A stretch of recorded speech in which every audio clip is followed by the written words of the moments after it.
back to this week's rendition of the program, all too familiar. My name is Davidson Baker, as you probably already knew. I am the host of this rendition of the program on the Loudmouth MMA Podcast Network. It's a breakdown show once again. We can get into all the fun that we're going to have with Derek Lewis Fight Week, because believe me, there's lots of fun to be had in Derek Lewis Fight Week.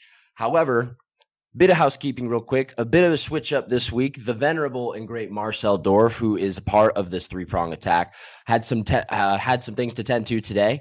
So we called in the big guns, and by that I mean we have a former colleague of mine. You know, you can find her stuff at My MMA News. She's with Eric Wall and all those great guys over there. You know, you can read her stuff. You cannot, she's not going to tell you what to do. Isn't that right? Did I get that right?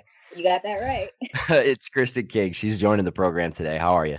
I'm doing well. Thank you guys for having me. I hope I can do Marcel justice by doing good in this position. So I'm excited to be here. It's big shoes to fill. I mean, Marcel is who Marcel is on Twitter, man. It just is. It's good to have him as part of our stable too, because it's much more about like the appearance of how many followers he has, dude. I mean, that dude loves the sport. And I like him a lot as an individual too. So I hope everything's all good and well with him. AJ, what's up, man? Not much. Happy to be joined by yourself and Kristen now. Looking forward to this event. Like you said, Derek Lewis is featured. Should be a fun card as always whenever he's on there. And on top of that, we've got a lot of other intriguing bouts and fighters. So looking forward to breaking it down with you guys. Really exciting card from top to bottom, I think. And we won't belabor it any longer. We'll go ahead and hop right into it with an interesting fight right off the bat. At 135 pounds. So UFC debutant versus former, probably about a month ago, UFC debutant in English, Ali Al-Kaisi. I hope I pronounced that right. He's making his UFC debut, also becoming the first fighter in the UFC ever from the native of Jordan. He'll be taking on Erwin Rivera. So, I mean, I think the narrative here is pretty easy to spot if you watched Erwin Rivera fight last month. You know, he had a venerable performance against Giga Chikadze. You put that fight on paper and immediately right away, how is this guy going to win on short notice up a weight class against a killer like Giga Chikadze? And I think even though he didn't win the fight, the obvious feeling from everyone coming out of it was, I want to see this guy fight on a full camp. I want to see this guy fight in his natural weight class, because his performance was apropos to so. Kristen, did you get the same feeling coming out of that? What do you that last fight, and was that what you remembered immediately when you saw this fight put together? Oh, yeah, absolutely. I was super excited to see Erwin Rivera return, especially at a weight class that he was definitely more comfortable at. I mean, I think that the bantamweight division, 135 pounds, is something that he should have been fighting in anyway. But of course, it was short notice. So the step up in weight class to featherweight was probably not wise, but it's an opportunity that you're going to have to take, especially when it comes down to the UFC. So I definitely was excited to see him back inside the octagon. And I think that this is a fight that is certainly winnable for him. He's taken on a guy that is very well known in one area. He's going to be good on the ground no matter what. But Rivera is a tough guy. Not only does he have power in his hands, he's going to keep coming forward at you no matter what. And on top of that, we've seen him get taken down, but he can get up time and time again. I've seen a lot of his work on the Titan FC realm, and he's done sensational down there. So I think that this is the perfect fight for him to be kind of reintroduced. Like, yes, he did this fight about a month ago. But if you enjoyed that fight, this is certainly going to be one of those fights that you have to pay attention to, because now you're going to get a taste of the real Erwin Rivera in this fight. Very true words you spoke. You ask a lot of people, though, to be lined up right in front of the television for that first fight, like people like us, man. However, it is true. It is absolutely true. It's going to be appointment viewing right off the bat. AJ, do you agree? I do, yes. And looking at footage of these two fighters, Ali just doesn't have much footage of him. From what I could tell, he likes to get the fight to the ground. He seems like a physical guy. The technical wrestling could definitely be improved, but he seems like physical enough to get a lot of fighters to the ground. He mainly likes to threaten from the front headlock position, mainly guillotine chokes. The guy's got a very tight squeeze. I am hopeful, though, that Erwin here's submission defense should be solid enough to avoid any guillotine chokes, as Erwin trains with Vincente Luque and Kelbert Burns. I like the optics of that. And like you guys said, UFC debut on very short notice, up a weight class. I thought he made a good account of himself, like you guys had stated. Looks like a good striker. Boxing is in check. He pushed a crazy pace and had really good cardio for all 3 rounds there. So I think this is a good opportunity for Erwin to get right back on track. I have a little bit of I have questions on Ali's cardio. He seems like a guy that just like I said, the technical proficiencies could be improved. So like that in general, combined with his like, come at you, go for the early finish type style could potentially mean problems for the cardio down the stretch.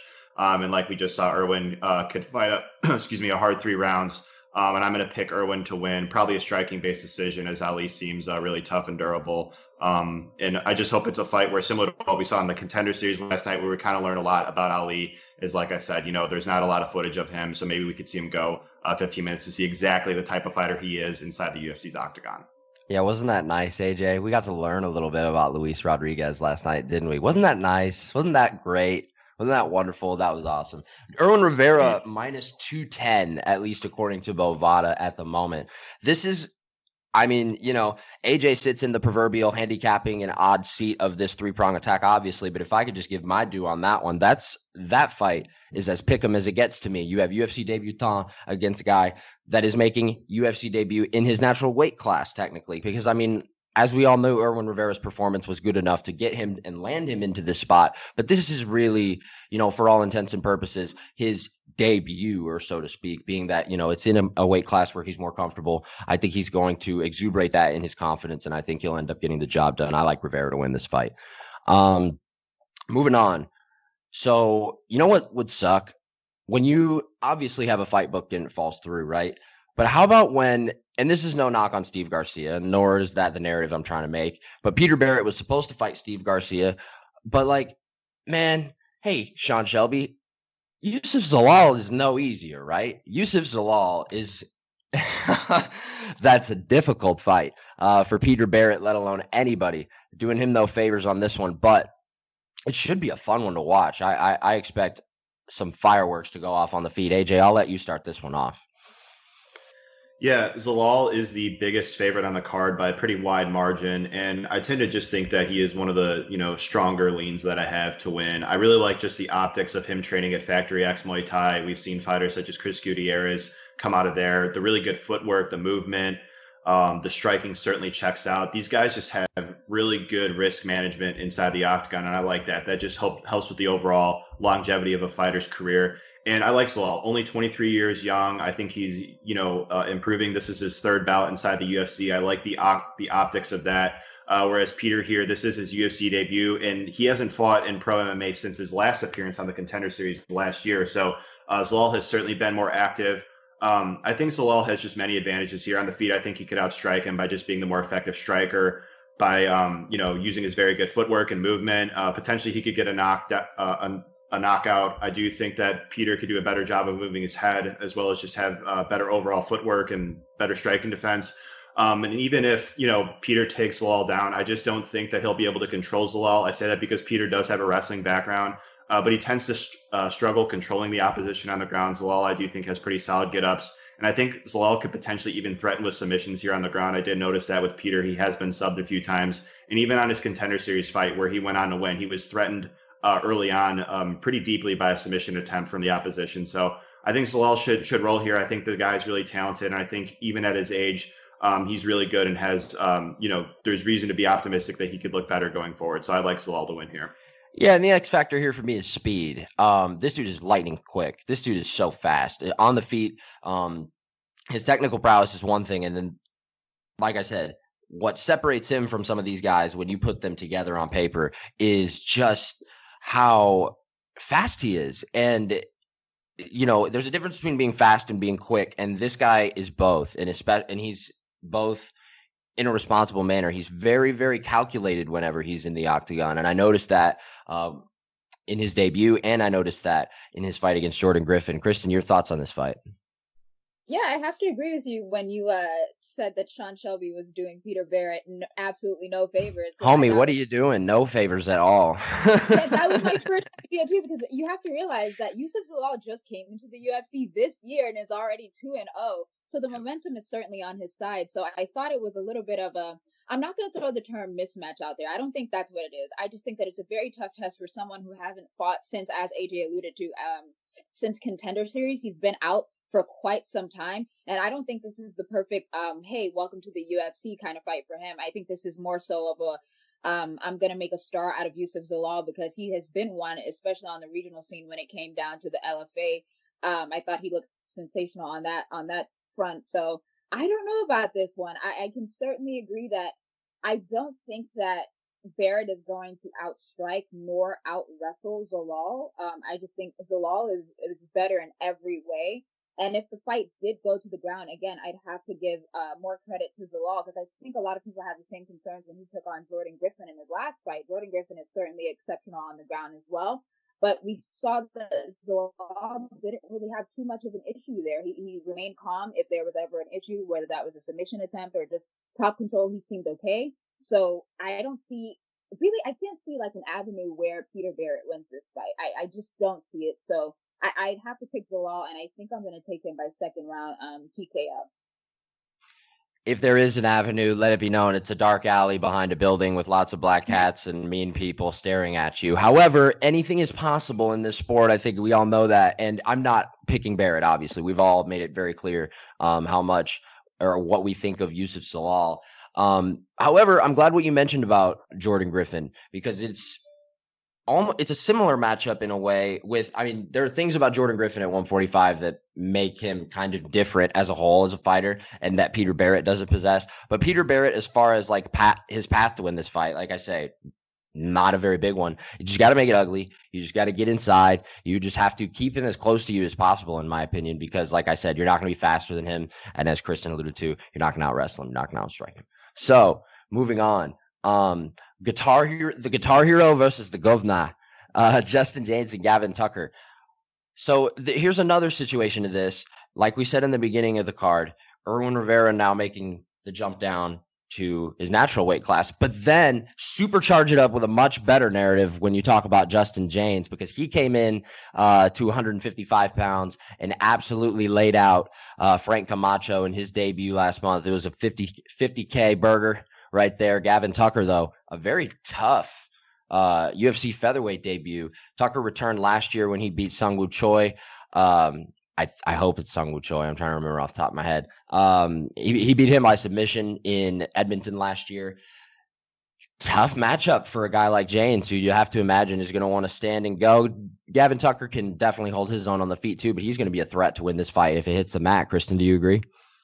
Yeah, absolutely. I think we saw a different side of Gavin Tucker in his return fight. I believe it was I think you got the opponent correct, but I believe the previous fight before that was Rick Glenn at UFC 215, and we just saw like an absolute mauling, and that really sucked for Gavin Tucker because it seemed like the sky was the limit for him when he first came into the UFC, and I think that he has gotten to a point where he's kind of adjusted his game plan. So yes, I expect fireworks in this fight. I'm super excited for Gavin Tucker versus Justin James. However, I think a more measured approach is what Gavin Tucker has been employing as of late. And I think that serves him well against something like someone like Justin James. Justin James, obviously, there's going to be a little bit of recency bias considering he just deaded Frank Camacho in 41 seconds like a couple of weeks ago. And now he's going to this new weight class against someone who's also making his return from quite a bit out time away from the octagon. So I'm going with Gavin Tucker by way of unanimous decision. If he can avoid those really, really heavy shots, because Justin James is in your face no matter what. He's going to pressure you until he probably knocks you out, as we've seen in the Frank Camacho fight. So if that's what you're expecting, okay, yeah, you can maybe get one round of that. I think Gavin Tucker is smart enough to kind of avoid that and take him into deeper waters in the later rounds. And we should definitely see a win here for Gavin Tucker. But by no means am I counting out Justin James. I mean, I didn't expect his last fight to go that way, but it did. So as you said before, anything can happen in this sport. So I have to stick with my guns, though. I think it's going to be Tucker by unanimous decision. I just think he's a more technical, more smarter fighter in this kind of fight. So I think he gets it done here. And while he might not be the more experienced guy when you talk in totality as a pro, only 12 pro fights, Justin James now with 20. Big time and big game experience matters, and that's exactly where Gavin Tucker will have that feather in his cap and the check to go next to his box when you talk about that going into this fight. AJ, what do you think? Yeah, this is a way different matchup, I think, that both guys have seen in the UFC. You know, Tucker in his last two fights, like you guys said, Glenn and Choi, very long guys, and he still, had some moderate success. The Glenn fight was what it was. He was doing well there for the first couple minutes until Glenn hurt him with a punch. And while that's always possible here, I do think, like we just saw, James has some power. He's like a come forward, durable type of guy. I suppose he could hurt Gavin on the feet, but just to me, the glaring thing we just talked about in the last matchup was the speed of Zalal. I think the speed of Gavin here is going to be compelling. I really like his in and out movement. He is like one of the faster guys in this weight class. And I really thought he answered some questions in that Choi fight. We were all, kind of wondering as to how he would respond against that beating, unfortunately, he took against Rick Glenn. But that was a really impressive performance. He was able to submit Choi there in his home country. I think Gavin is just more well-rounded. I think he's the more technical fighter, again, the faster fighter. And like you guys said, the submission threat, I think, is there. I noticed that James here, he has been taken down. He does give up his back often when getting up after getting taken down. Gavin is a black belt under Renzo Gracie. Strong guy, good scrambler, good at sinking in the hooks and getting the rear naked choke like we just saw his last fight. So I just think Gavin has more ways to win with the speed advantage. And I get as far as the cardio goes, that was a concern for him, like the Tucker or the Glenn fight. But I really like how he addressed that. You could tell that he was doing some good work at TriStar ahead of the Choi fight. He really managed his cardio a lot better in that fight than say he did in the Glenn fight. So I think that there's reason to think that we see Tucker put on a good performance here, despite not training at TriStar ahead of this booking or this fight rather, as I do think he's just the better, more well-rounded fighter. Enlighten me. I must have missed that. Why is he not a TriStar? He's at a different camp. I just looked at his Instagram and, I had to go back a ways, ahead of his fight against Choi, where the last time he was there. He's at a different camp. The name escapes me at the moment, but Captain Obvious just whispered on my shoulder and said, "Hey, bud, COVID-19." And I was like, oh, okay. Yeah, right. Thank you, Captain Obvious. I mean, I'm just assuming, naturally, it's 2020. What the hell else could you expect at this point? Moving on, 185 pounds up next. Okay, again, real quick. Gonna take the Davidson betting handicapper role here. This line surprised me a little bit. I'm gonna be honest about that. Andrew Sanchez kind of starts to need to get on a bit of a roll here if he wants to make a move. He's lost 3 of his last 5. Wellington Turman coming into this fight, having defeated Marcus Perez in his last fight. And then the Carl Robertson fight was before that. Correct me if I'm wrong. I think there were a lot of people that had an issue with that decision, right? Yes. Yeah, I was about to say, I think a lot of people thought he won that fight. So coming in off of Dana White's Contender Series Brazil, you could definitely make the case that this guy is kind of on the stock up, or of the stock up variety. Andrew Sanchez would love to get a win here to bounce himself back into that conversation. Kristen, what do you think about this fight? Yeah, I certainly agree that Andrew Sanchez needs to do something here just to stay alive in the middleweight division. I mean, when I look at Andrew Sanchez, it's such a frustrating thing because he has the tools to be a phenomenal fighter, but sometimes it's just not all put together. So I think in this fight, he definitely has a chance at winning, but the problem is he's taking on someone like Wellington Turman, who is going to wear on you no matter what. He's probably going to take you down and just hold you there. And I think that the wrestling really does come into play here because Andrew Sanchez is good on the ground, but I would imagine against someone like Wellington Turman, he kind of want to keep it standing. I don't think Wellington Turman is all that developed as far as that goes. I think his bread and butter is obviously the wrestling and the ground game. So if Andrew Sanchez wants a chance to win here, he has to keep it standing. And even if it did hit the ground, I think it will be slightly competitive, but I'd have to give the edge to Wellington Turman. I just think that he does way better on the ground than Andrew Sanchez. But this is one of those, like, it's very obvious, kind of like a striker versus a grappler kind of thing, if you want to look at it in that way, because I just feel like Andrew Sanchez does better striking a little bit than he does on the ground. But Wellington Turman does better on the ground than he does in the striking. So it's really like, this one for me is like a toss up a little bit. I have no freaking clue what's going to happen. But like I try to do mainly is I never go against wrestlers that often because it's a very easy way to win. So I'd have to pick Wellington Turman by way of decision in this fight. I'm not too confident in that, but it just seems like the wrestler would have more advantages over someone like Andrew Sanchez, who, by the way, we've seen him struggle with like the cardio, and in late rounds, we've seen him struggle really, really bad with that stuff. So if Wellington can just keep him down, it's going to be a long night for Andrew. Same case here as the last one, right? 16 pro fights for Andrew Sanchez, 19 for Wellington Turman. And as far as UFC experience goes, Andrew Sanchez has 7 UFC fights. And Wellington Turman now only having 2. Again, that big time experience is going to be what pays dividends for Sanchez in a lot of ways here. AJ, your thoughts? Yeah, like Kristen said, I do think that Sanchez has like a lot of tools to be potentially a top 15 fighter. Like he's got a really strong wrestling background. He's got Brazilian Jiu-Jitsu credentials. The guy pushes a solid pace on the feet. It's just like you guys said, that cardio, he does slow down as the fight progresses. And as a result, we've seen him stopped in the third round a couple times. Ryan James, I guess most notably, he got really tired there despite having success early on, was able to hurt James and almost finished him. And then the Anthony Smith fight was winning that fight, fairly comfortably, not by as wide of a margin as the James fight, but still Smith was able to catch him with the big shot in the third round. And even in these recent fights where he's managing his cardio better, and I have to attribute that to, again, TriStar, Viras Sahabi, those guys are coming in with that optimal game plan, so to speak. But he's still having some trouble in these fights. Like Marcus Perez was coming on strong there in that third round. Barrio almost finished him in the third round. Like these are fights that, yes, on paper they went to a unanimous decision. He still struggled later on in the fight because of the cardio. And even against Marvin Vettori, Vettori is an excellent fighter, as we know. This one of these guys on the rise, King's MMA, all that. But Vettori was really getting off on him, was able to hurt him.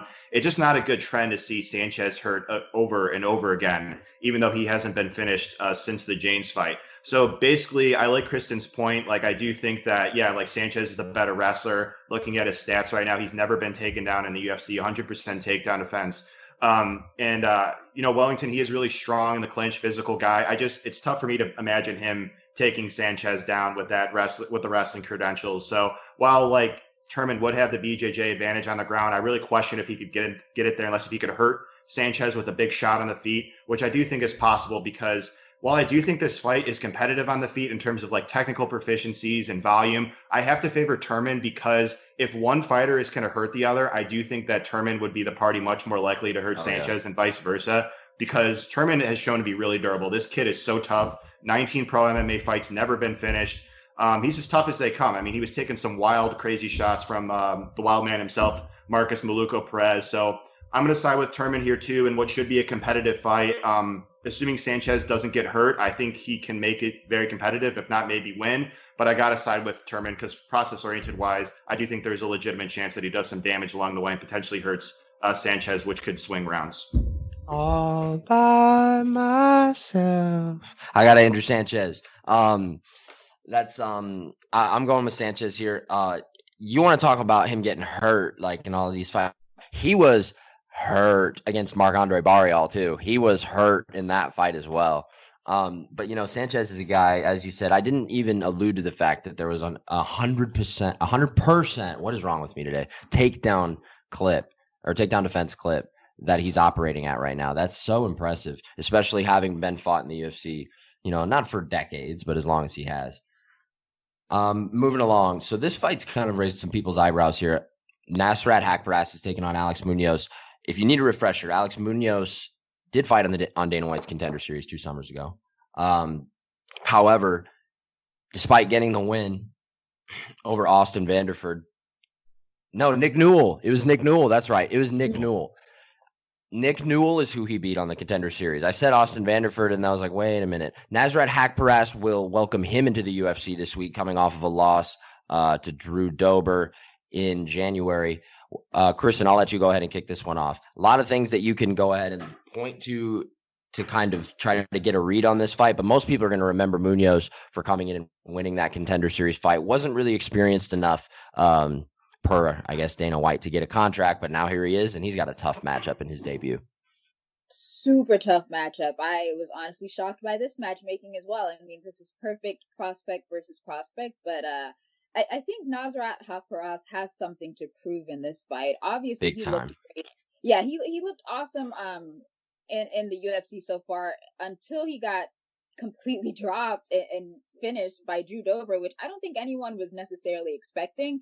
I mean, it certainly could have happened. I'm not saying that it wasn't a plausible result, but I'm the way that it happened, it was insane to me to watch that unfold, especially considering what Nasrat has done since he's arrived on the UFC. But I mean, okay, well, let's go back a little bit. I guess it could have made sense. It could have made sense because the way that Nasrat fights, sometimes he does leave himself open, wide open, and eventually someone was going to catch him. And if it was it was going to be someone, then yeah, Drew Dober, it makes absolute perfect sense. Okay, so yes, he gets. Can I point just real quick? Can I point something that doesn't make sense about Nasrat Haq? Because I'm glad you said that. Sure. Something that doesn't make sense about Nasrat Haq Parast's UFC tenure, the March and Held fight. That doesn't make sense. That doesn't make sense to me. That was his debut, right? Yeah, it was, and I think it was on short notice, and it was in Held's home country. But he's a lot better of a fighter than Martin Held, in my opinion. Whether it was like freezing up nerves, that performance to me didn't make sense. That's all I wanted to say. Yeah, no, I completely agree with that. That performance didn't really do much for me, but I'm glad that he rebounded. I think he had 3 fights up until the Drew Dober fight. So yeah, I mean, this one is gonna be a tough matchup for Alex Munoz. I think he was supposed to fight in February against Luis Pena, I think, and then Munoz had to pull out with an injury, something like that. So I'm just like, damn, I think that the Luis Pena probably would have served better than the Nasrat Haqparast fight. I don't know. I think Munoz is essentially primarily a wrestler. So again, we're gonna get one of those striker versus grappler kind of matchups here. And I just think that Nasrat is too fast. He's too powerful. I think he can do enough to avoid the takedown. And if that's the case, then I kind of expect a short night here, especially if it's Nasrat. I mean, he's trying to erase what just happened to him after just completely getting finished in the manner that he did. So if Alex can't get this fight to the ground, he's in for a short night because I think Nasrat sparks him at some point. He will get clipped.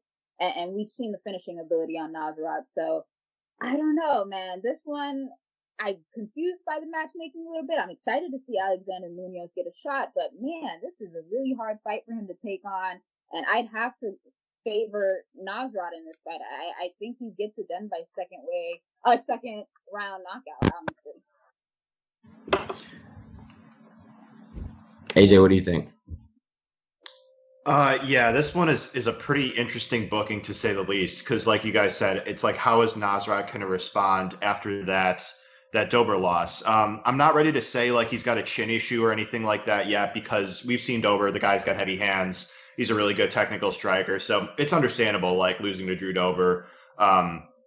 And I think Dober, memory serves, said after the fact of some MMA outlet that he said he felt Nasrat's anxiety in the octagon, so to speak, whether it was because they were fighting on the same card as Conor McGregor or what have you.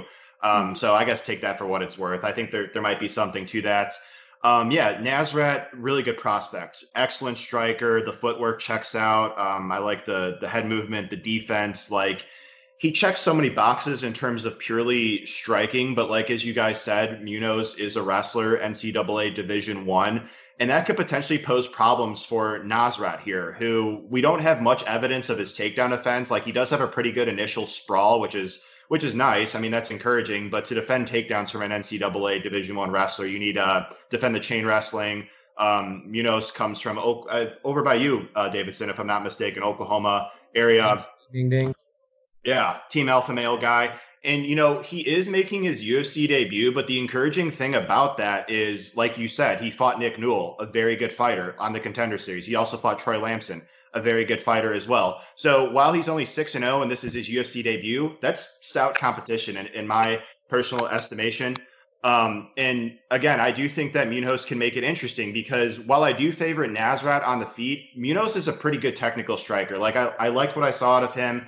His footwork, his defense, he throws, he's primarily a boxer, but I do think on a technical proficiency level, he is pretty solid, but I got to favor Nasrat there. But this is one of these fights where I can see Munoz potentially edging rounds by making the striking exchanges close enough and mixing in some wrestling. So, again, I want to not like bury the fact that like, I'm not ready to say like Nasrat's got a chin issue or anything like that. But if that, again, is in fact a legitimate thing, we can potentially see Munoz win by knockout here. If it's, like a legitimate issue to monitor going forward, I guess we'll find out in this fight if it's real or not. But I wouldn't be surprised to see Munoz play spoiler. I did notice on Instagram that Nasrat has been training with Marco Madsen and Ismail Nardiev, which I think is encouraging. Madsen, the Olympian wrestler. And then on the flip side, we have Munoz, like I said, training at Team Alpha Male, training with Andre Fili, which I think that's a really good look considering Andre's a long technical striker, obviously a very good UFC tested fighter. I think that's a good look for Munoz in sparring to have in preparation for this matchup. So I'm really looking forward to this one. These two are excellent prospects. Me too. I'm looking forward to this one a lot as well. A couple of things though. First of all, let me just make sure I have this right. Does this say on Tapology that Munoz has a win by knockout in 3 seconds? Because unless I'm reading this wrong, that's what it says. How is that possible? I didn't see that. I have not seen that. I don't know what that looks like. How is that possible? A knockout in 3 seconds? Yeah. I mean Jorge Masvidal versus Ben Askren. I know it says what is it on record? It's like 5 seconds, but it's not. Yeah, but it technically is 3 seconds. Yeah, okay. I mean, appropriate response, and I deserve that. However, not every fight is Ben Askren, Jorge Masvidal. I have to imagine he's not doing the flying knee street Judas thing at XKO 28. So I don't know. I haven't seen it. I just have to say impressive no matter what, always. But I think AJ touched on a lot of what I think could be the gray area here is if Munoz makes the striking exchanges ugly, especially if he gets in close. I mean, Akbarast at distance is going to be it's going to be a bitch for Munoz in this fight for sure. I think that's where he keeps it. I like Akbarast, but I think this fight could go to split decision. Actually, I think this is going to be a close and competitive one. Joaquin Buckley, same kind of deal as earlier that we were talking about. No favors here. However, the circumstances are obviously understandable because here we are again, AJ, talking about Kevin Holland going into a fight week. And just as I said last week, right before, here we are talking about Kevin Holland fighting a former LFA middleweight. And, same exact scenario here. Joaquin Buckley, though, making his UFC debut. All the prayers out to Trevin Giles as well, I wanted to mention. But this is a tough debut. There's really no other way to go around it, in my opinion. AJ, what do you think? Yeah, Holland's turning into anytime, anywhere type of guy. I mean, the guy's just been nonstop wanting to fight. I love it. So, he draws Buckley here, who just fought at LFA just last weekend. So, while this is a short notice UFC debut, he has that, recent experience training in a really good promotion. Buckley is a huge underdog is interesting to me because inside, I think he can make this a fight. I think he's the better boxer. I think he's sharper. I think he throws with a lot of power. The guy's got a tremendous amount of power, actually. And then in terms of just purely wrestling, that's where you could exploit Holland the most. Holland, that's his glaring susceptibility in the octagon, the takedown defense, getting taken down, getting controlled, getting put in various submission attempts, against Gerald Meerschaert, Brendan Allen, other fights as well. But at the same token, Holland's a guy who's very capable, has a win over Jeff Neal, aged very nicely, obviously, and obviously he looked good in his last fight. So Holland he's kind of his own worst enemy in the octagon. He doesn't always put his foot on the gas. The guy's got all the tools, all the talent. He's fast, long, varied, black belt in Brazilian Jiu-Jitsu under Travis Lutter.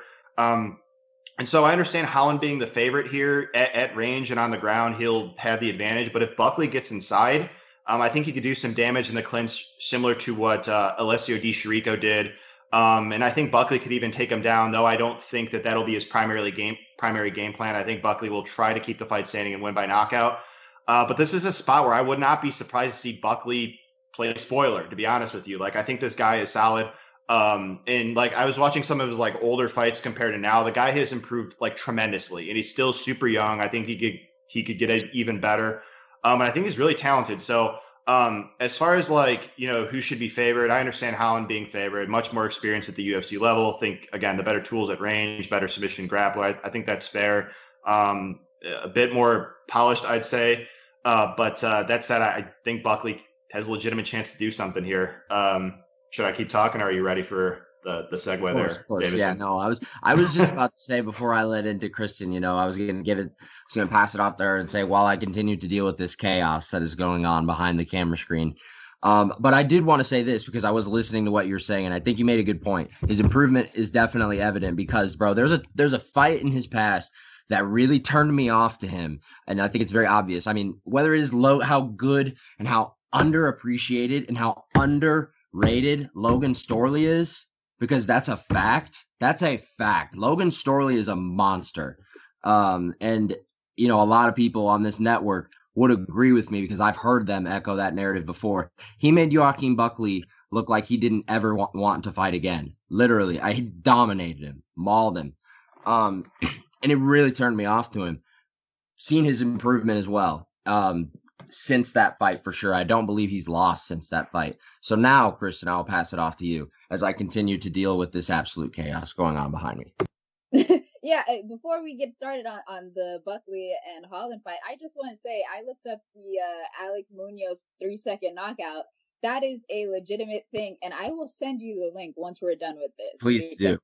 Yeah, I will send you guys both the link because that was crazy. So yes, he does have on the other hand, when we're talking about Kevin Holland and Joaquin Buckley, I really can't differ from what AJ said. I mean, I fully expect Kevin Holland to do what he does best. I mean, we've seen, what this fight kind of reminds me of? Remember when Kevin Holland first came into the UFC and his first fight was Thiago Santos before he went on that absolute roll on light heavyweight?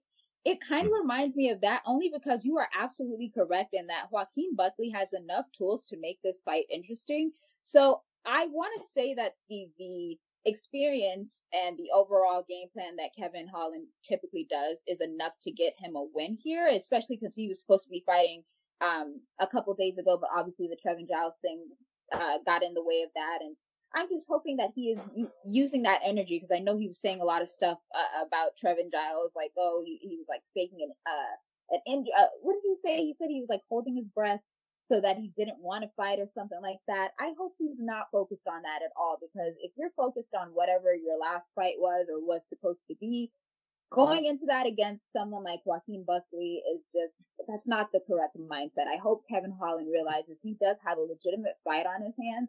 So I'd hope that he focuses on that more so than the shenanigans that happened in his last fight. But yes, Joaquin Buckley is enough to make it interesting. So I'm super excited to see how this fight goes. I always play it safe, essentially, when it's a short notice fight here. So I still think Kevin Holland gets it done. But yeah, AJ, I wouldn't be surprised if Joaquin Buckley pulls something out of his hat and picks up a win over Kevin Holland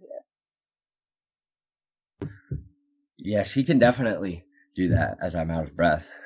Anyway, the audio only rendition of this podcast does not do the service of what the past 38 minutes have been for me when I've pressed the mute button on myself. Wow.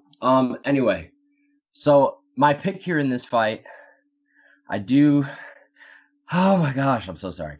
I like Kevin Holland, obviously. Kevin Holland is going to win this fight. I think he can make it tough on him in top pressure. I think he can make things ugly where he wants it to. But I know Kevin Holland likes to try to be flashy when he doesn't need to be. Moving on. Someone take it away from me. Moving on with the next fight. I'll go. Oh, I'm pulling the card up right in front of me too. Is it the Tim Means versus Staropoli one? Tim Means and Laureano Staropoli. Yeah, that one's next. Was that one on the main card originally? I thought so. But who'd they bump off the main card? No. I thought they added the Kevin Holland fight to the main card. Maybe they did. I'm not sure. Yeah, I don't know. Tim Means is kind of underwhelmed in recent fights. This is a big opportunity for him to get a win that he badly needs against Laureano Staropoli. Staropoli, I thought his debut, who was that against? It was against somebody from Mexico. I don't have it in front of me, but his debut, I thought he showed a lot of what he could do. And now he's going up against Tim Means. He'll have a big test in front of him against a veteran. AJ, your thoughts? Yeah, the gentleman you're thinking of is actually Hector Aldana. Does a fun back and forth fight. Yeah, this is an interesting one because I just think that Tim Means is the better overall fighter. It's just kind of like that durability and like where he's at. I'm just kind of nervous about it, to be honest with you, because like 2 of his last 3 fights, he's been hurt badly, like the Nico Price fight and even the Daniel Rodriguez fight. It went down as a submission win for Rodriguez, but Rodriguez rocked him multiple times. And that's a concern with Means because, like, he's one of these guys that was super durable throughout his whole MMA career prior to the Price fight. Never had been knocked out. And then we're seeing him in 2 of these past 3 fights get hurt and finished. I would just like to, I guess in theory, write it off as like, okay, Price and Rodriguez are good strikers that hit really hard. That's the reason why. But at the same token, it still is damage taken. And Staropoli here is a good, like, fun, flashy striker, excels at range, good footwork, a guy that just looking at his Instagram, training really hard in the gym, young guy, definitely, I'd say more durable of the two at this stage, despite the fact that I have seen Staropoli rocked. Means can make this a fight, though. I think that the optimal game plan for Means here would be to take the fight to the ground. Means is a really strong guy in the clinch, the dirty bird. The hard elbows, the body lock takedown ability. He's a solid grappler in his own right, despite a couple submission losses on his resume. I do think he could land takedowns here. Staropoli, I think, could make things interesting at range with his very good footwork and movement, but I do think that Means is a solid in general and more technical boxer of the two. So I think that Means has just more avenues to win. Again, it's just kind of like that durability. Where is it at? Don't exactly know. So it should be a fun back and forth fight. I wouldn't be surprised to see Means, get right back on track. Staropoli, if the durability is a legitimate issue here, I think he could capitalize. There's a fight we'll get on to later on in this card where that potentially could happen there rather again. So again, durability is just like speed. It's a compelling thing in this game. It's something I cannot completely just ignore. But that said, I do think I will rather side with the fighter that I think has more ways to win, and that is Tim the Dirty Bird Means. Wisdom from AJ. That's a good point. I think that's a really good point. Siding with the guy with more ways to win. I think Staropoli, I think he's potentially not only, I don't want to say he's a live dog in the context of talking about this fight. I think he's potentially a live dog in this division if he gets a couple of things tightened up. Kristen, your thoughts on a really interesting featured prelim at welterweight? Yeah, I'm excited to see this one too. Honestly, I echo your sentiments about Tim Means' durability as far as his last couple of fights, because yes, he has been finished by knockout and by submission and whatnot, but sometimes he tends to do well up until the point where he does get hurt, and obviously that's a big concern. But I'm not gonna go too far on I'm not sure where his chin is, because Tim Means is pretty durable. He can take a shot. It's just that one specific shot that'll really mess up his night is what's the problem. And I think Staropoli has enough power in his hands to do something like that. But I think I agree with you. I think that Tim Means certainly has more ways to win. I said the same thing about that in his last fight, in the Daniel Rodriguez fight. I ultimately picked Daniel Rodriguez, but I was like, I wouldn't be surprised if Tim Means were to pick up some kind of unanimous decision here. So for me, I try not to pick against Tim Means, because you never know what kind of fighter you're going to get. I think he does well as far as the technicality and his strikes go. He does have power. I mean, he has 19 wins by knockouts. I wouldn't be surprised if he got another one here, but Staropoli is no joke. I think he is certainly a live dog in this division, and I think that he's going to try and look to come back off of a loss. I believe he just lost in his last fight, and he hasn't been seen since October. So it's certainly an interesting matchup. I'm probably gonna pick Staropoli though. I'm not entirely sure where Tim Means goes after the Daniel Rodriguez thing, because he did get clipped, then he got submitted. So I mean, the game plan or the blueprint to kind of beat Tim Means is there. It's just, can you employ it? I think Staropoli has enough to do something like that. So I'm gonna go with Staropoli by way of unanimous decision. I just think that this guy is really part of the future names in this division. So I think that he gets it done against a gritty veteran, but it won't be easy. He'll get it by decision, but it won't be easy. Tim Means is certainly not an easy out by any means. So I'm excited to see it, but I have to go with Staropoli. Could you say an easy out by any means, like any amount of times fast, though? That's the real question. That was a mouthful. Yeah, I know. My tongue got tied there. Thank God this is not on, because you would have saw it. The thing, though, a couple things I just want to touch on before we hit the main card. Muslim Salikov. If you go 15 minutes with Muslim Salikov, you have my respect. That's number one. Number two, I think you guys lamented a point that is the make or breaker for me in this fight. And while as much as I wish I did not believe this to be true. I do think the durability topic of when talking about Tim Means is an issue at this point in his career. 40 plus fights. I'm gonna go with Staropoli here. I'm gonna go with Staropoli by finish. By no means is it going to be easy, as you mentioned. But I do think the long-term durability, especially over a 15-minute scale against a high-pressure fighter like Staropoli, creates very problematic situations for Tim Means. So I like Staropoli here. Main card. So it feels like Beneil Dariush has been ranked since World War II. And Scott Holtzman has kind of, I thought the Nick Lentz performance was really off-putting. I thought it really kind of derailed a really good thing he had going on there. Obviously, if you looked on paper, it would be 6 wins in a row with his last loss coming to Josh Emmett had he won that fight.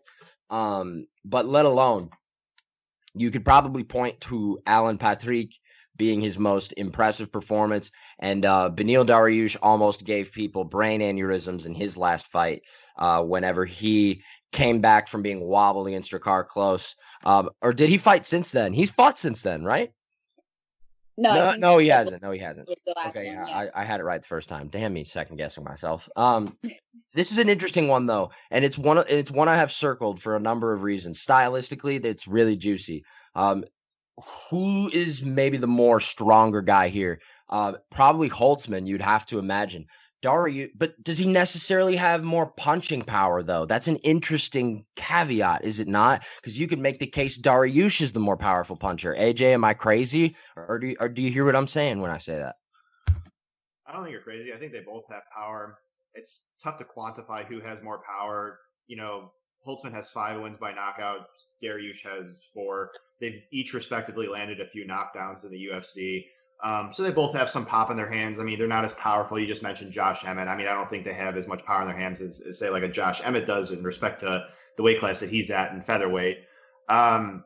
This is one though where I think Holtzman could give Benny quite a bit of resistance, and where Benny excels the most in, and the wrestling, the grappling, Benny is really decorated in Brazilian Jiu-Jitsu. That's his bread and butter, right? That's been the rationale as to why he's had a lot of success in these recent fights, even against very good BJJ aces, and Thiago Moises was able to take him down a few times, pass his guard.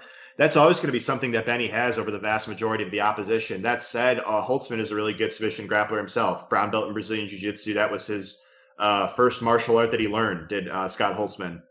And Holtzman's also a solid wrestler. I know Benny's definitely a capable wrestler in his own right, but you mentioned the Nick Lentz fight. I just don't think that it'll be that type of dynamic here. Yes, I think that Benny could take him down. I just don't know if he could control. I don't think rather that he could control Holtzman for multiple minutes / pass his guard, get the choke. I just think that Holtzman is pretty solid defensively in that regard, and probably could get a stand up. So I think primarily it's going to be won or lost on the feet in terms of the resistance that Holtzman could give Benny. And I'm really happy that Benny got these impressive wins here recently. But that said, he still had to overcome some adversity. The Drew Dober fight, he was getting tagged up a bit there prior to getting the second round stoppage. It's really nice that he could find it within himself to get a stoppage despite some early adversity in the fight. Even the last fight against Drakkar Klose, like he just said, he was getting tagged there in the second round and then eventually landed the KO blow. This one to me, though, is just he can still win this fight like that, sure. But Holtzman's never been knocked out. He has been hurt, yes, against Josh Emmett and against Dong Hyung Ma. But he's still never been knocked out. So I don't know if it's so likely that Benny knocks him out. And then as far as the submission goes, I don't think that that's super likely either. So I think it's going to be won or lost on the feet. We're they're both good technical strikers. I do think that Holtzman, though, pushes the higher pace of the two. And I trust Holtzman's cardio down the stretch more of the two. It wasn't too long ago when Beneil got tired against Evan Dunham. And he hasn't faced a lot of resistance since then in terms of round-around basis. Yes, he went to a decision against Thiago Moises, but largely he just took down and controlled Moises. And was able to rest. Whereas in that Dunham fight, he did a lot of damage early, almost finished Dunham, but then Dunham was able to hang on and win rounds 2 and 3. So while there's reason to be optimistic here that Benny's cardio has improved training at King's MMA with the likes of Marvin Vettori, Fabricio Verdum, I still don't know how it's going to fare down the stretch against a pace machine like Scott Holtzman. So I wouldn't be surprised to see Holtzman play spoiler here. I do think that these guys in terms of purely skill sets, they're pretty equally matched. Solid wrestlers, very good submission grapplers, solid strikers with some decent output. But I understand this is one of the more competitive fights odds-wise on the card, and I understand it. You see what I'm saying about this guy, though, Kristen? He hits every point. Man, Oh, yeah. that was an impressive analysis, because he hit pretty much every point that I was thinking of on this card. I don't know. You and me both, honestly. I was just like, why do we let AJ do the whole show by himself? Because he's hitting every point that I want to make anyway. So yeah, I mean, I concur. I think that this is certainly going to be a competitive matchup. But I will say that I think the improvements that Beneil Dariush has been making since making the move to King's MMA serves him well in this fight. I think that he's been adding a lot of new tools to his repertoire. So I'm not willing to say, I mean, I understand why the fight is so close as far as the odds go, but just looking at it, honestly, I kind of lean in favor of Beneil Dariush. I mean, I just never want to give up on the guy. I feel like he's caught this second win of his career. And he is now on a 4-fight win streak, which was insane because he used to be so kind of like wishy-washy, where he'd get a couple wins and then he'd lose in devastating fashion, like the Edson Barboza fight, the Alexander Hernandez fight. That was terrible too. But then he made moves, he got a new camp, and now he looks really great. I mean, I never count him out on the ground, and I know what you're saying about Scott Holtzman. He can hold his own on the ground as well. But if I had to favor one over the other, it's definitely going to be someone like Beneil Dariush. I mean, I can certainly see him picking up a submission, which is the way that I'm choosing that this fight goes. I think Beneil Dariush gets a submission here. I just think he's just that much of a threat on the ground, especially against someone like Scott Holtzman, who, yes, I totally agree. He is as much of a threat as Beneil is, but I just think Beneil is slightly better. And as far as the feet, the striking battle goes, yeah, that's going to be interesting to watch too, because I think that I didn't give too much credit to Beneil Dariush when it came to the striking area, because we've just seen him get bested quite a few times as far as that goes.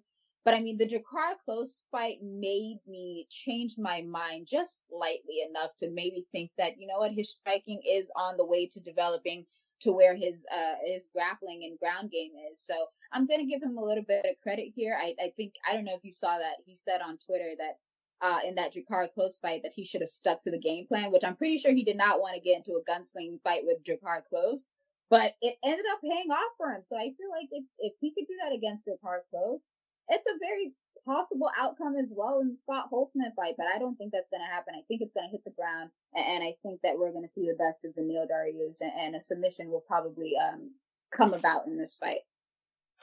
You know, I was listening to a lesser breakdown podcast than this podcast, and I thought a good point was made. You can draw some similarities here in terms of styles and just pure stylistic drawing comparisons and contrasts to the Alexander Hernandez fight in a way. Not at all am I saying this spells doom for Beneil Dariush, because we all know what happened there.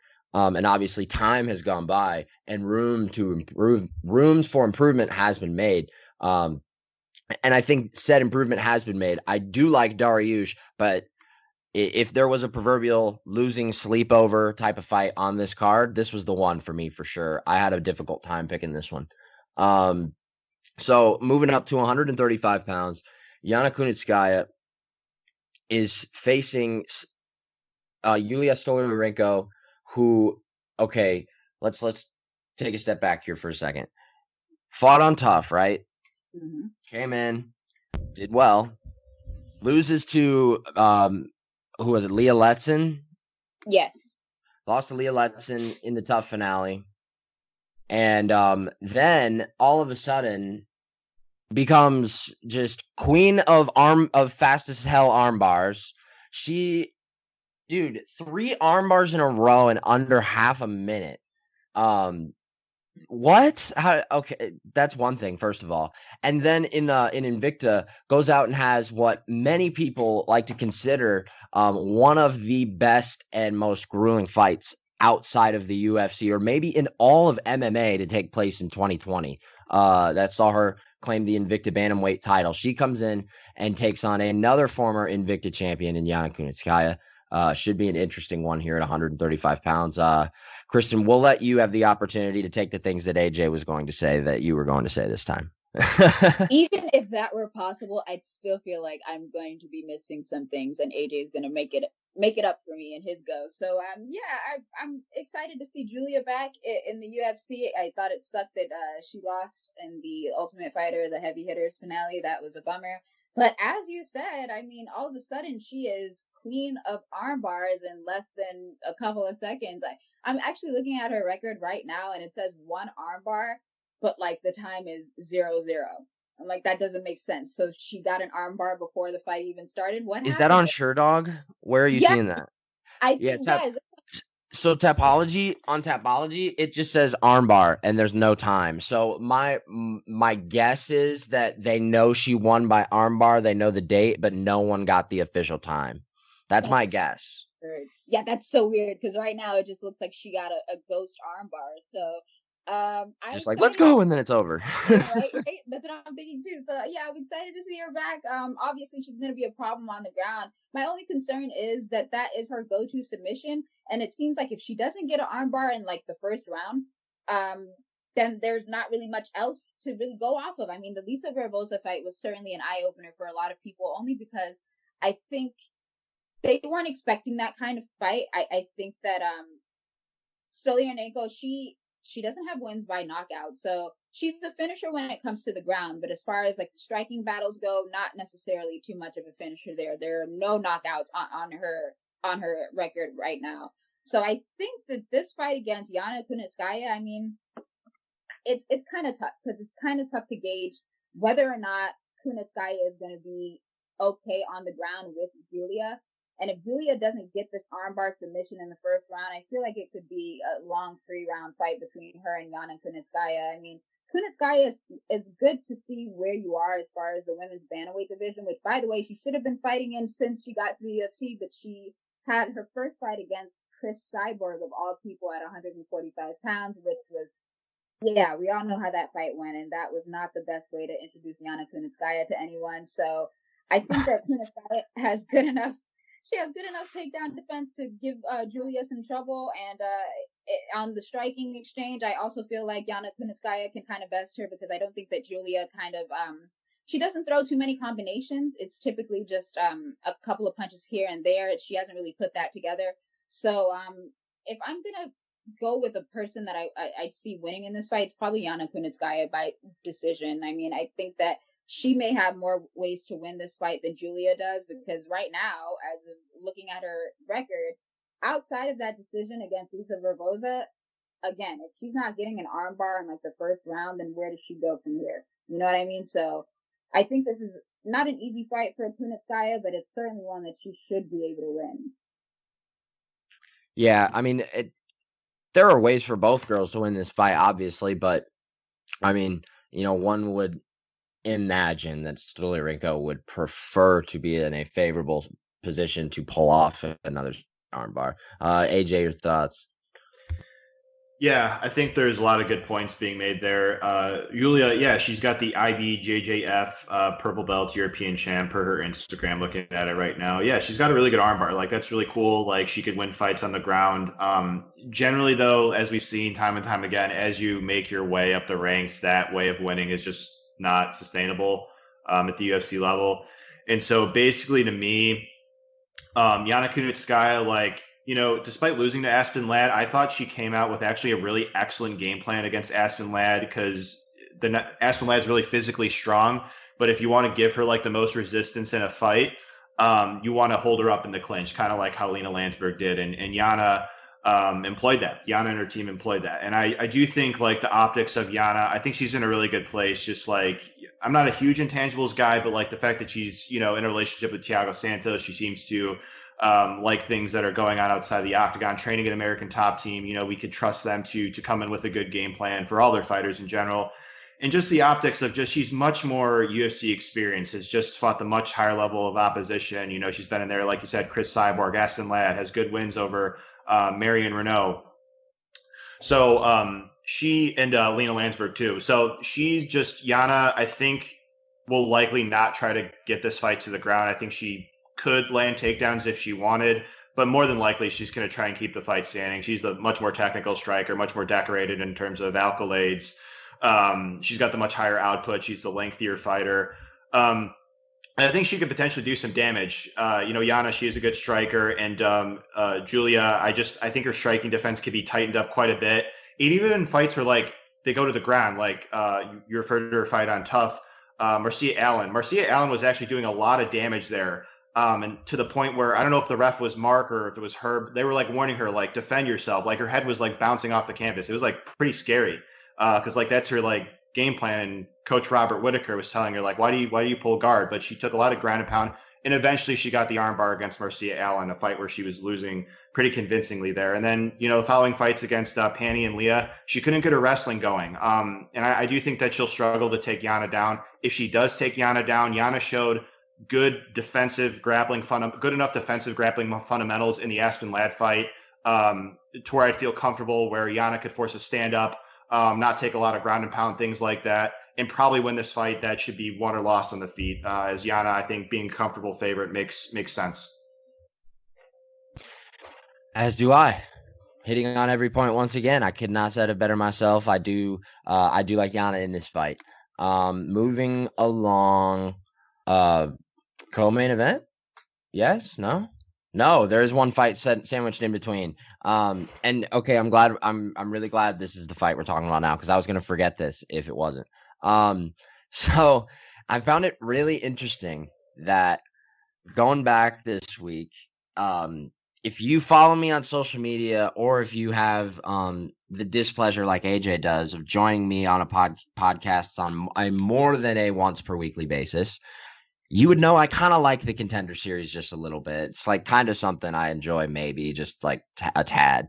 And so I went back this week and I only watched the 10 like Dana and Laura Sanko contract giving out type things from last summer. And you go back and you see Maki Pitolo and you remember, oh, he's fighting this week. And then it's like, I'm thinking to myself, it's like, do I remember Dana asking him to drop to 170? And you see that, and then you see Maki Pitolo's face like, no, no, I'm not doing that. You understand why when you go back and see that. He's like, this dude's got no interest in dropping down to 170. And here we are again. Darren Stewart now staring across from him on this weekend. But again, I'll echo the same sentiment that I've been echoing on other fights on this card. This line surprised me a little bit too, especially coming off of Darren Stewart's last performance, which, according to Brad Wharton, is not an official UFC fight. The commentator for Cage Warriors, yeah, he replied to my tweet when I asked that hypothetical and told me it was not considered a UFC fight, although we all saw it and he didn't look very good. Pitolo will have ways to win here for sure. AJ, I'll let you kick this one off. Yeah, he has a couple ways to win, primarily in the submission grappling, I think, and potentially just outworking Stewart on the feet. I just think that Stewart should be able to control the wrestling. He is a more physical fighter. Stewart is the gentleman who has fought at light heavyweight in the past. Pitolo has, like as you said, fought at welterweight. So the size disparity combined with the fact that on a technical level, I think Stewart is the better wrestler. He should be able to control where the fight goes. I don't know that he'll try to look to take Maki down. I think Stewart will probably actually just try to win by knockout on the feet. I think he's got a chance of doing so. I think there is something to be said, though, about Maki's durability / his performance being better at 185 versus 170, like you said. I thought he looked way sharper. Like his head just seemed like it was so much more in the fight against Bird than it was against Potter. I mean, I guess it would seem obvious because he won one fight and lost the other, but it's still just from the eye test, it looked that way. But yeah, like Stewart, I just think he's the better athlete. I think he's got better risk management and better defense on the feet. And I think he's the more durable fighter, despite the fact that I do think that Maki's durability is better at 185. Maki still has been rocked. The striking defense is the biggest concern I have with Maki. He definitely could do a much better job of moving his head off the center line. That the footwork could be much improved. And Stewart's got power, as we've seen time and time again. He's hurt Eric Spicely, other fighters as well in the past. And Stewart's just one of these guys that's grinding. He's improving. He's coming off that loss, like you said, against Bartosz Fabinski. But that was just a completely different matchup because Babinski's just like a volume chain wrestler. Like, I don't see Patullo really employing that game. I just don't think Patullo has the wrestling advantage here against Stewart, who is a solid wrestler and, like I said, the more physical guy. So I think Stewart's probably going to get his hand raised here. I just think he's got more ways to win, should be able to control where the fight goes. I actually trust his cardio down the stretch more of the two as well. Again, I know that Maki's cardio is potentially better at 185, but he still did get really tired in that UFC debut, and we have seen Stewart go 3 rounds more than once at the UFC. So I'm more hopeful that down the stretch Stewart could do some damage. So I understand Stewart being the favorite here. I think he wins. Something else I find interesting here. It seems like forever ago when Darren Stewart was fighting for his proverbial UFC life against Eric Spicely, and kind of brought or gave him a shot in the arm, so to speak, for his career. He took Edmund Shabazian to a split decision too. Should it have been a split decision? Probably not. But that aside, the Duran Win fight was one that had a little bit of juice behind it, obviously. But again, all the wind being taken out of his sails with the Fabinski fight in his last fight, I think he'll be coming out here to make a statement. He's my pick in this fight. Kristen, what do you think? Yeah, I agree with that, being with Darren Stewart being the pick to win this fight. Honestly, I think that this is going to be a big stand-up battle between these two, because you got these two guys.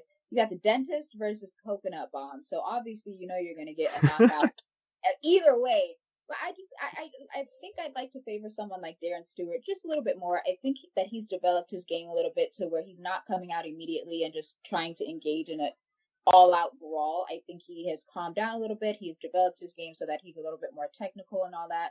So with Maki, I was super bummed about his UFC performance, because against Callan Potter, I think that, I don't know about you guys, but that was I was like, there's no way he's going to lose to Callan Potter, right? I think he gets a knockout, especially after what we saw him do on Contender Series.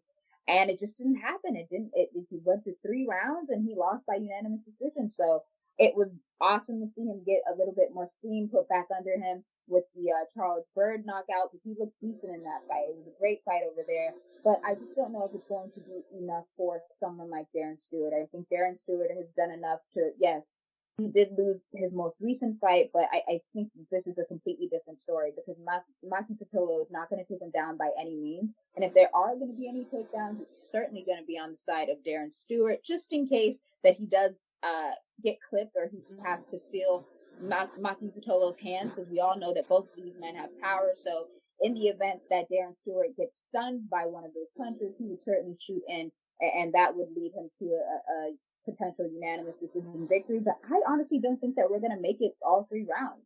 I feel like there is a clear-cut knockout here. It just depends on who do you favor more. I'm going to say Darren Stewart. I favor him a little bit more than anything, because I trust his cardio, I trust his striking, and I trust his power. So I think it's going to be Darren Stewart's night. It'll be a fun one regardless at 185 pounds. I think both of these guys will come forward, and both of these guys will be ready to go. Chris Weidman and Omari Akhmedov. Okay, so obvious and easy one to spot here whenever you scratch the surface of it. Weidman needs a win. I don't think it's a secret. I don't think anybody would disagree with it. Weidman needs a win big time. And my favorite minute of the week, a.k.a. the Ray Longo minute, would attest to that as well. Chris Weidman needs to get it done here. This is a big fight for him, not so much as to what he can gain. And these are the fights, obviously, if you are in the world of MMA, you want to avoid, big fights, not for the sake of them being big fights, right? But big fights for you only, or like you personally, because the repercussions of a loss are going to magnify much greater than the positive consequences of a win. And then when you flip it for Omari Akhmedov here, Akhmedov, not only has he won 3 in a row, guys, he's unbeaten in his last 6. His last loss came in April 2016, and that was against Eliseo Zaleski dos Santos, who, in case anyone forgot, murderer. So this will be a good one, man. I think it's interesting stylistically. Do I think Weidman has paths to victory here? Absolutely, I do. Is Akhmedov going to make it easy for him? No, I do not. Kristen, your thoughts? Yes, absolutely, 100%. This is what bothers me so much about this fight is that this is a Chris Weidman fight to win. But the thing is, I've said that before in the past, and he does something to completely screw up his chances of winning, and then the next thing you know, he's being knocked out or finished on the ground. And I'm scared that if I pick him, something like that will happen again because we've seen it before. I think the last time that he fought was the Dominic Reyes fight, correct? That was the light heavyweight debut. I don't know why we even entertained that for a second because that was Dominic Reyes coming off of the John Jones fight. And I was just like, a lot of people thought he won too. But why would you give him someone like Chris Weidman in his first fight at light heavyweight? I thought that was such a stupid thing to do on the part of Chris Weidman. And we saw how that ended up with a devastating knockout. So I'm happy that he's back at middleweight. It's a surprise that he is taking on someone like Akhmedov because Akhmedov is in the top 15, I want to say. I think that that is a good enough ranking for Weidman to take on as far as trying to get back into some kind of relevancy at middleweight. But I'm worried. I'm super worried because he really does need to rely on his wrestling in this fight. He really does. And if he doesn't, Akhmedov, God, I mean, I can't. Chris Weidman is getting to the point where it's just like every fight that he has, I'm like, do we want to continue watching this? And Akhmedov may be strong enough to prove that point. I think that it'll be hard to take him down. And I think that if Chris Weidman can't get anything going on the ground or as far as his wrestling goes, then Akhmedov should walk away with this. I mean, Akhmedov is not someone that's like a notable finisher. He's not finishing anybody. I don't think the last time. When was the last time Akhmedov finished someone? That's Like a good question. right. UFC debut. Oh yeah. So how long ago was that? A couple years ago? He's not finishing anyone. Handful of years ago, I think, right?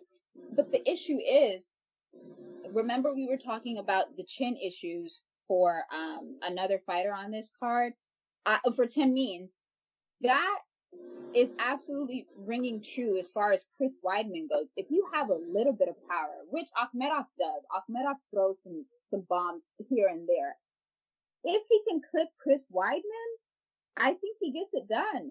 I'm scared. I'm scared to pick Chris Weidman because every time I think that this is the fight that he can win, it just doesn't go that way.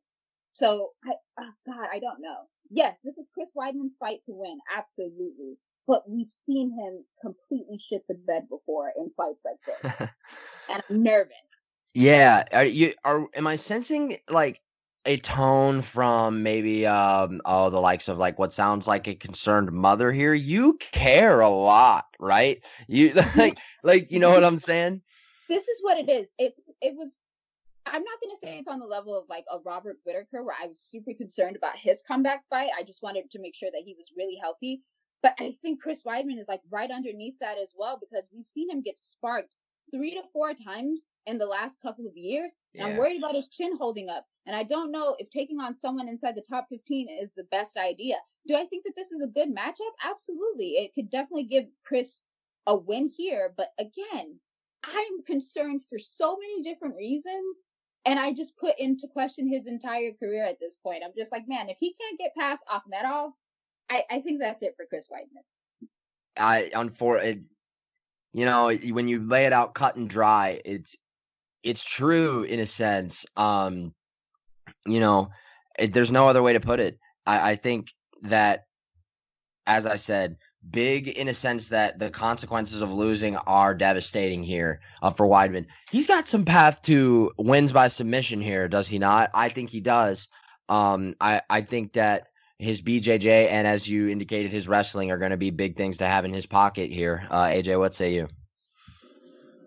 I understand the takes here because it's like I can right now confidently say that Weidman is the better fighter. Like I think on a technical level, he's the better fighter. I think he's the better striker at range. He's got the 5-inch reach advantage. I think he's the more technical boxer. He could have success just kind of tagging Akhmedov, who, you know, his striking is, you know, a part of his game that is developing, but he's more so known, like you guys said, for the wrestling and grappling, that onslaught, his strength, his ability to control strong fighters, such as even Ian Heinisch and Zach Cummings on the ground. Akhmedov's just just a bull in there, just such a strong guy and relentless. Yeah, Weidman, again, think he could have success on the feet. I think he's a better wrestler, the bigger guy in there, more credentialed in terms of wrestling. And Akhmedov definitely does give up his back after getting taken down. So Weidman being the black belt that he is, I think a submission rear naked choke is in the making. I really do. I think that is a legitimate way that he could win. Like you guys said, though, it's just the durability, because if I'm looking at Weidman's last 6 fights, he's taking so much damage in all of them. Going back to the Rockhold fight up until Reyes, even the Kelvin Gastelum fight, he was almost knocked out there at the end of the first round. Like, it's just so much damage that unfortunately Chris has taken. And like you guys alluded to, like, if he does not beat Akhmedov, I think he probably should retire, because this is a very winnable matchup for him on paper. And while I would just like to, I guess, on one hand say like, oh, I could write off, losing to Romero, Mousasi, Souza, Reyes. Oh yeah, they're all great fighters that hit really hard. It still is damage taken, and that still makes me nervous, because like you guys said, Akhmedov, it's true, he hasn't won by knockout since his debut in 2013. Those are just facts, right? But he still does throw hard. And I was watching the Ian Heinisch fight yesterday. Like, Ian Heinisch, tough guy, granite chin. He was able to, definitely make Ian think twice about closing distance on him. He definitely, you can definitely tell the reaction on Ian's face. Like, he's like, oh man, that guy just hit me hard, basically. So Akhmedov winning by knockout, I think, is in the cards. It's with the caveat of he's got to close distance on the longer Weidman in the striking exchanges and land that shot. That's how Akhmedov wins this fight. I don't see him out wrestling Chris Weidman. I don't see him taking down Chris Weidman, beating him up with ground and pound. I think Akhmedov has to win this fight by knockout. That's how he wins. Otherwise, I just think Weidman has more paths to victory, especially if this fight plays out for a bit, like in round 3. That's where Chris, I think, will have the most likelihood of finishing, because Akhmedov, for as talented of a fighter as he is, and you guys mentioned the run that he's on, super impressive, going to a draw with Marvin Vettori, beat Abdul Razak Al Hassan, Tim Bosch, Zach Cummings, Ian Heinisch. That's great.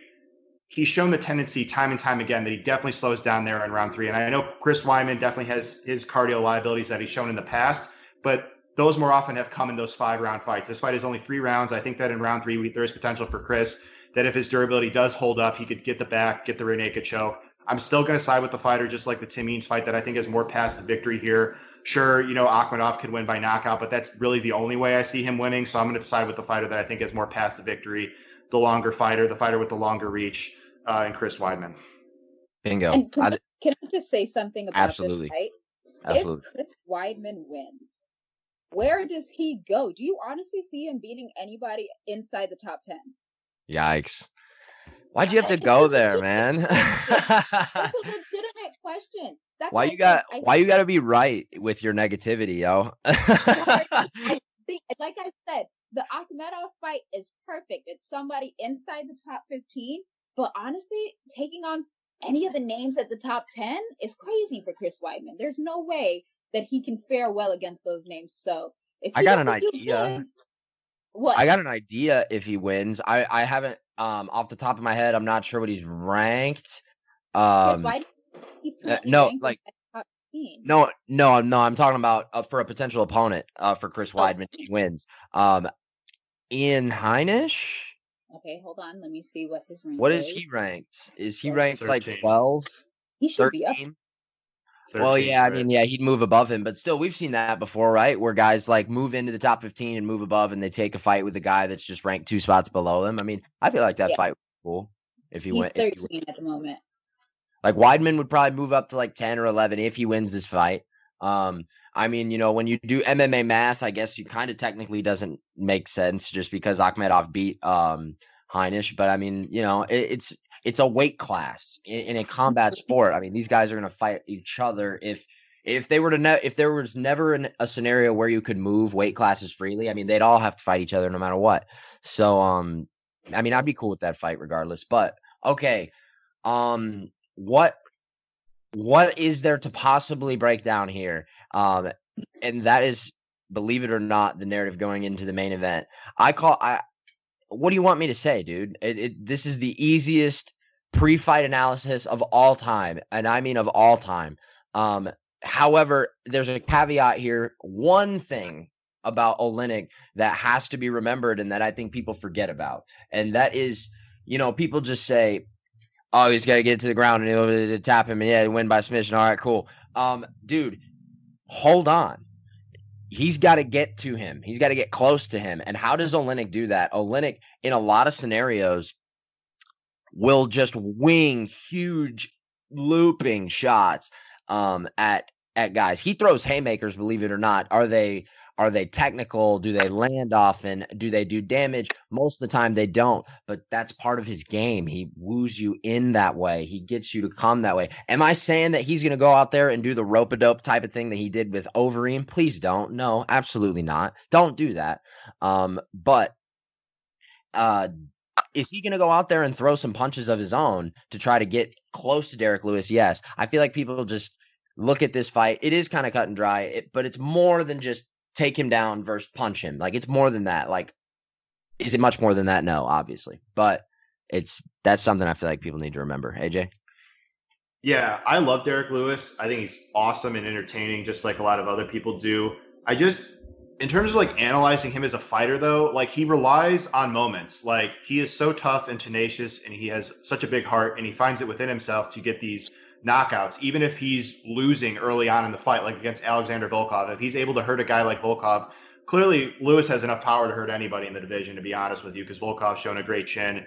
And that certainly could happen here. You know, Lewis, he's one of these guys where like I just don't trust his round winning tools. Like he'll attack you in bursts, in flurries, so to speak. And yeah, don't get me wrong, in those flurries he's dangerous. He'll come at you. He's fearless. Does not really care what you have to throw back at him because he's the aggressor basically. And he just is one of these guys. He's a decision maker in there. He decides when he wants to attack. He decides after he's taken down, mounted, put in side control, when to get up.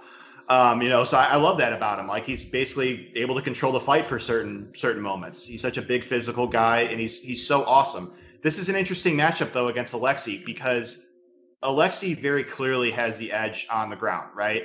And that's where we've seen time and time again Lewis struggle. He's allowed numerous grappling advances in the UFC, and he always gives up his back after getting taken down. And that's a concern against Alexei, because we could see Alexei look like the favorite, certainly if it goes to the ground or even in the clinch. And Lewis, the concerning thing that I have for him in this matchup is I just don't know if he's going to be able to keep distance away from Oleynik to do damage / win rounds. I think he can find that KO shot, but Oleynik has shown he knows what he wants to do. He wants to close distance. He'll come at you, throw his own strikes. He came out super hot last time against Fabricio Verdum, and then he'll get you in the clinch and threaten you with submission attempts. He doesn't care. Even if he's mounted, he'll still threaten with the Ezekiel choke, right? So that's a concern I have with Lewis, because, like, yeah, he can land that big shot on the feet, no doubt about it. Or he could land it early in the fight, or he could land it later on. He doesn't care by how much he's losing. He's got good octagon awareness, and he knows what he needs to do to get the job done. But if this fight goes to the ground at any point, I think Alexei gets the choke. Probably a rear naked choke, I'd say, just due to Lewis's tendency of giving up his back. I also like the optics of, Alexei's doing this camp at an American Top Team, like he's also done in the past as well, with other good heavyweights such as Jairzinho Rosenstruck, Junior Dos Santos. And I just thought, he looked solid against Verdum last time, no doubt about it. Came out hot, and even though he did come out hot, he still had cardio for all 3 rounds and go toe-to-toe with one of the very best heavyweights in the history of the sport. So I'm actually going to pick Oleynik here for the upset special. It's one of those fights, though, where, like, if Lewis wins, I'll be happy for him. Again, the guy's always a treat to watch. But as far as a pick goes, my analysis is leading me to the boa constrictor. Bro, I'm on your side. I like Oleynik. I'm on Oleynik. I am. And I say that with a heavy heart, because while we have been recording this, I did just post a very fun Derek Lewis appreciation tweet, because I feel like that's warranted, right?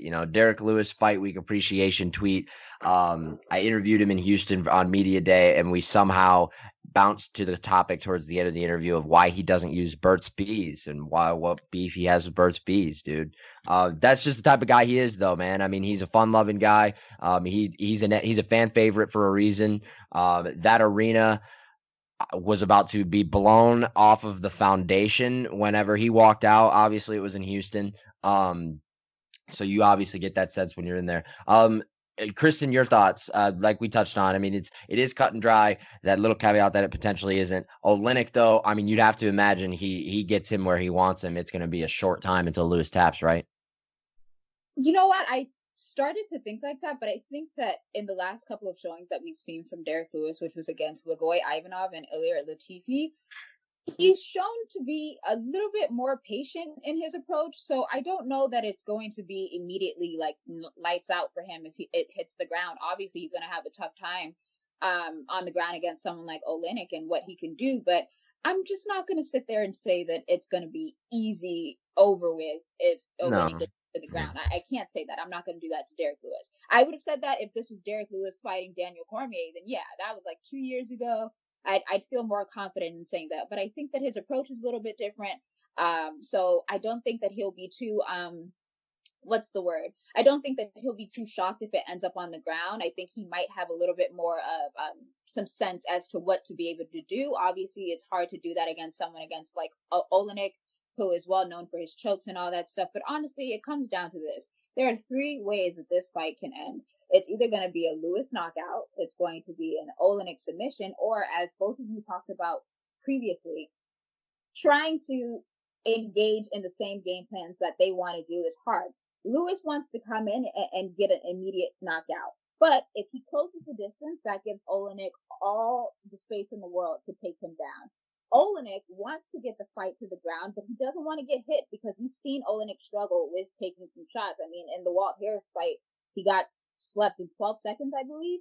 So we know he doesn't want to get hit by one of those haymakers that Lewis is going to definitely throw out there. So it's either going to be knockout submission or both of them are just going to kind of be in a position to not advance as much as the other would like. And we could be looking at another heavyweight 5-round stinker of a fight, which I could kind of see happening, honestly. I think out of all of those options that I laid out there, I could see 5 rounds of neither man really willing to engage with one another because they know that what they're strong at is what the other person is terrible at, and they just want to avoid a devastating loss. So I'm going to go against you guys. If I had to pick, I'm going to say Lewis gets it done, but I'm not confident in that either. I think that this will probably go all 5 rounds and you get a boring fight, and then where do we go in the heavyweight division? You know, what happens if either man wins? Obviously, they'll be a step closer to title contention, but it's like, okay, I guess. Against the guys like Curtis Blades, Francis Ngannou, I don't know. I don't know where either man fits right now. So I guess we'll have to see when the fight starts. But that's my prediction. Yeah. You know, I really like both of these guys for a lot of reasons, obviously. I mean, it's the common paradox, the conundrum that we face whenever we become, all too familiarized with faces and names in this sport, given the seats that we sit in. You begin to have that feeling like you're in a television show in a way, like you become emotionally tied to their stories. You get that in a sense, and I root for both of these guys. I hope both of these guys do well in their career, obviously. I like Oleynik, though. I like the underdog here. I'm going to be hoping that it's competitive, though, all the way through. Well, it's not always the case, and that's obviously something everybody hopes for. But, okay, we got to get out of here, but we got to make picks real quick. We've been going on for a while. Really quickly, before we move on, just a quick note. If you like content like this, subscribe to the Loudmouth MMA Podcast Network, wherever you get your podcasts, and I mean wherever you get your podcasts. We have all kinds of awesome shows on here, man. I've hopped on MMA Takeover with the man Keith Schillen a few weeks ago. He's been doing that every week. He's having Ben Duffy on here now. The Schillen and Duffy show is awesome. All the shows and renditions that happen on this network are awesome. So if you do dig content like this, please do not click out before you hit subscribe. All right. Picks for bonuses. So I think the one thing left out, Kristen, to you when I was briefing you on these yesterday was because sometimes there are 4 performance bonuses, we do 2 backup performance bonuses. In addition to, like, we do the scenario as if there's going to be 4 performance bonuses and then 2 performance bonuses in fight of the night and then lock of the night and underdog of the night. So performances of the night. For me, I'm going to go a little bit off the rails here. I'm going to go with, as I said earlier, Laureano Staropoli is going to get one of them for me. I just have a feeling this could be his coming out party. I just really like the kid. I don't know why. And then I'm going to go with Alexei Oleynik. Kristen? Okay. Let's see. I will say Darren Stewart as one. And Gavin Tucker. I think that he'll look good. Yeah. AJ? Alexei Oleynik and Chris Weidman. Dan, my backups were two of your guys' picks. I like Chris Weidman and Darren Stewart. Okay. My backup would then be Nasrat Haqparast, and I'll just go Derek Lewis. Shout out to my MMA hardcore fan that I interact with on Twitter, Dusty Andrews. He and I do fight of the night picks like literally every single week. This is my favorite thing to predict. Beneil Dariush and Scott Holtzman are going to get my call this week. That'll be your fight of the night. Kristen, what do you think? I'm going to say Darren Stewart and Maki Pitolo. I think that's fight of. Hey, real quick though, just want to throw out there. No, I'm going to let AJ say his, and then I have a dark horse though that I want to throw out there. But then AJ, go ahead, give yours. Well, it was nice of you to ask for my backup for performance bonuses. But, sorry, I didn't hear. I didn't know that. I didn't know that. My bad. Go ahead. Give all those out. Yeah, Scott Holtzman would be my backup for the performance, and Darren Stewart for the other. And as far as fight of the night goes, Laureano Staropoli and Tim Means. Word. Okay. Would you guys be at all surprised if Kunitskaya and Stoliarenko get $50,000 for fight of the night? Would you at all? Absolutely, I'd be surprised. You would? Yes, that'd be very surprising. To be honest, I'm kind of shocked that this is on the main card. I gotta be quite honest. It's tough, man. I know, but I don't know. I wouldn't want to see this on the. I mean, it's not the pretty. It's definitely not going to be the prettiest thing in the world by all means necessary. Okay, so underdog of the night. Sheesh, Andrew Sanchez. Yeah, Andrew Sanchez. Kristen. Underdog of the night. Let's see.